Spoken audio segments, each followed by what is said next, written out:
گوجری زبان میں اپڈیٹ سنیے۔ پاکستان جڑو مسئلہ کشمیر کو ایک اہم فریق اور اہل کشمیر کو وکیل بھی ہے۔ حالیہ دنوں میں پاکستان کی خارجہ پالیسی کے واسطے سفارتی سطح پر اہم پیش رفت ہوئی ہے۔ مقبوضہ کشمیر کی موجودہ سنگین صورتحال پر 2 قرارداد حال ہی میں سویڈن کی پارلیمنٹ میں بحث کے واسطے پیش کی گئی ہیں۔ ان قراردادوں میں سویڈن کی حکومت پر زور دیتا گیا ہے کہ وہ تنازع کشمیر کا حل کے واسطے اپنا مکمل تعاون دیں، جڑو کہ خطہ میں امن عمل نہ فعال کرنے کے واسطے مجھ زیادہ اہمیت کو حامل ہے۔ سویڈن کی پارلیمنٹ میں پیش کی جان والی قرارداد میں ایک قرارداد میں بھارت کی طرف 5 اگست 2019 کا غیر قانونی، غیر آئینی اور یک طرفہ اقدامات پر روشنی ڈالی گئی ہے۔ سویڈن کی پارلیمنٹ میں پیش کی گئی قرارداد میں کیا گیا ہے کہ آرٹیکل 370 کی منسوخی کے بعد 80 لاکھ کشمیریوں کے واسطے زندگی جہنم بنا دی گئی ہے۔ سویڈش پارلیمنٹ میں پیش کی گئی قرارداد میں کیا گیا کہ مقبوضہ جموں کشمیر دنیا کو سب سے زیادہ فوجی تعیناتی والو علاقہ ہے۔ سویڈش پارلیمنٹ نے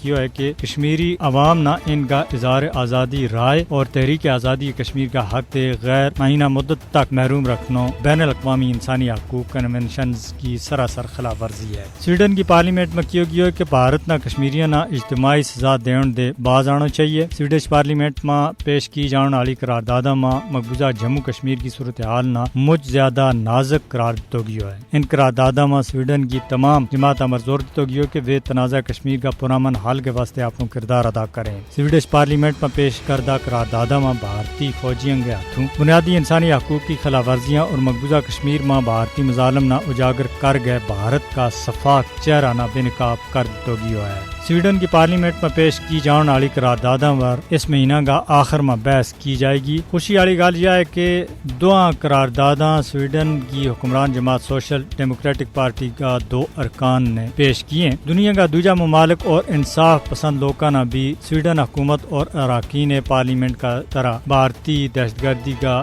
شکار اہل کشمیریوں کا حق میں آواز چانی چاہیے۔